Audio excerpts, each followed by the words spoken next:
But it's time now for the big story, and the Guardian report that Labour has already begun preparing for its 2029 election campaign. You heard me right, 2029 election campaign, with the party's political strategist Morgan McSweeney telling friends and allies he wants to build a new coalition of voters and fight it like an insurgent party. Sir Keir Starmer has only been Prime Minister for just over a week, but his team have already started putting in place the structures to win a second term. So are we looking at a decade of Labour in power? Let's get the views of Britain's best-known political double act, Neil and Christine Hamilton. Neil, good to see you. Being the incumbent can be a political advantage at election time. Could Sir Keir Starmer be in power for a decade? Is it possible? Well, being the incumbent didn't do much good for Rishi Sunak, did it? And I think the same will be found in relation to Starmer in 2029. I mean, Labour didn't win this election. The Tories lost it. The Labour vote this time was much the same as it was in 2019. Didn't gain any votes at all. In fact, in some Labour seats, they actually lost votes to pro-Gaza candidates because Labour are not headbanging enough on identity politics. Labour got no answers to the big issues of the day, like control of our borders, which you've just been talking about.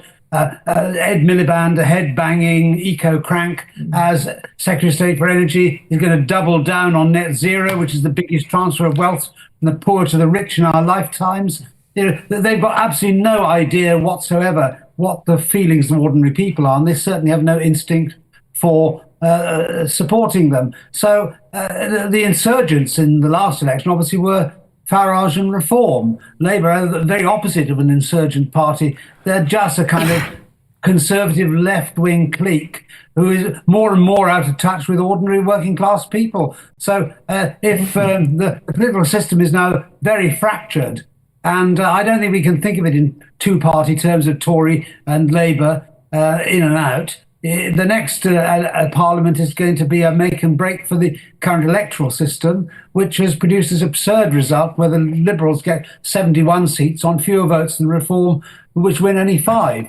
So this is a ludicrous situation and can't survive for that much longer, in my view. I think Labour are the party of the past, not of the future. OK, well, of course, Keir Starmer argues that he's going to stop the boats by smashing the criminal gangs. Ed Miliband says his Green Revolution will save money on people's bills and create jobs. I'll be tackling that issue at 10 in my Take at 10. But Christine, with Reform likely splitting the right-wing vote again at the next election, Starmer is sitting pretty, isn't he? Well, I wouldn't say it's sitting pretty. I mean, if you look at the figures, he got 34% of the vote. 8 out of 10 people in this country did not vote for Starmer. 8 out of 10 did not vote for the government. So that's hardly a ringing endorsement, is it? He's always has been making mutterings about trying to want to undo Brexit. That's what he wanted to do when we first had the vote. 52% of the people voted for Brexit, and he thought that was something he could undo. 34% of the vote, he's perfectly happy with that, and he thinks he can go on for 10 years. I don't think so. I think things will start to unravel, and I think Reform have now created a very strong bridgehead. They've only got 5, but they're quite individual people, shall we say, and I think Farage has got a good team around him, and things will start to unravel. I mean, when you have such an enormous majority, party discipline breaks down just like that.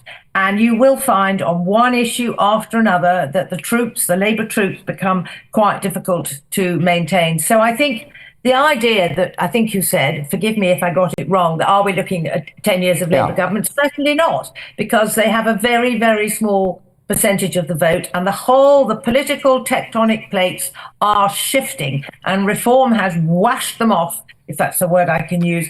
Careful, family show, Christine. We've all had a drink. Excuse me. Who are you bashing off tonight? Please don't bash anyone off. I thought you were a happily married woman. Neil, put the wine down. It's not helping. Stop it. Anyway, I've now lost my thought. But what have you lost? What I'm saying is that Farage has completely put a bomb under the whole political system, frankly, and he is not going away. He will get stronger and stronger, in my opinion. And a lot of people, I think, at the last election voted tactically. It was a massive vote against the Tories. It was not a vote for Labour. And a lot of people, and I mean, heavens alive, we've got people who voted purely on the Palestine-Gaza issue. What place does that have in a British general election? That's the problem. Okay, Christine, I'm going to let you whack someone off while I talk to Neil, because I want to ask you, Neil, you served the Conservative Party for many decades. If you were advising them now, how should they respond to this historic defeat? Do they go to bed with Nigel Farage? What should they do to prevent extinction? Well, they should become a Conservative Party again. They lost the election a few weeks ago because they were the unconservative party. Now, they were elected as Tories but ruled as Social Democrats for the last 14 years. And my advice to the Conservative Party is not to ally with Nigel Farage, because clearly Nigel has to be the supreme autocrat of any organisation that he's involved in. So there's no way in which there could be a merger or which Nigel could become the leader of the Conservative Party.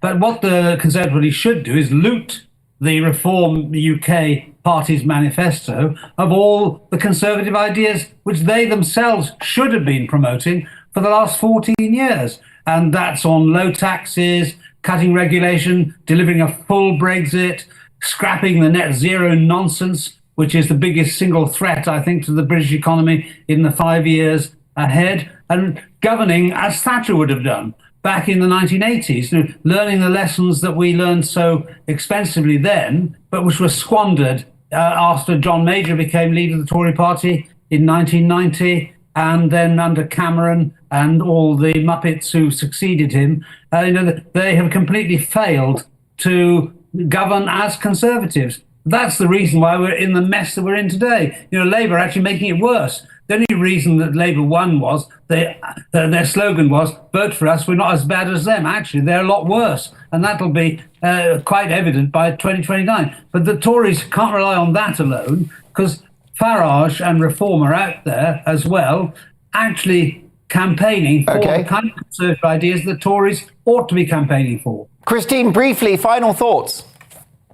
Well, I think the last truly Tory Prime Minister was Margaret Thatcher. I know that seems like ancient history to a lot of people, but it's true. And David Cameron started this rot when he came in, and he started saying to constituencies, you cannot choose who you want as your candidate, which always used to be the case. You will have either A, B or C. We will impose these people on you.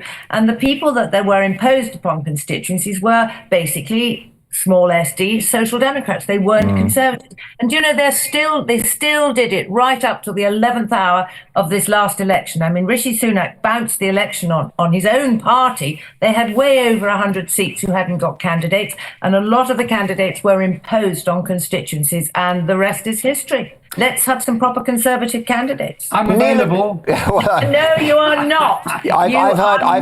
I've heard you're available for a very, very low price indeed. Can I thank you both? You both look incredibly well. Always a treat to have you on the show. We'll catch up soon. My thanks to Neil and Christine Hamilton. Have a good rest of the evening. They obviously will. Blimey, that Pinot Grigio is flowing, isn't it?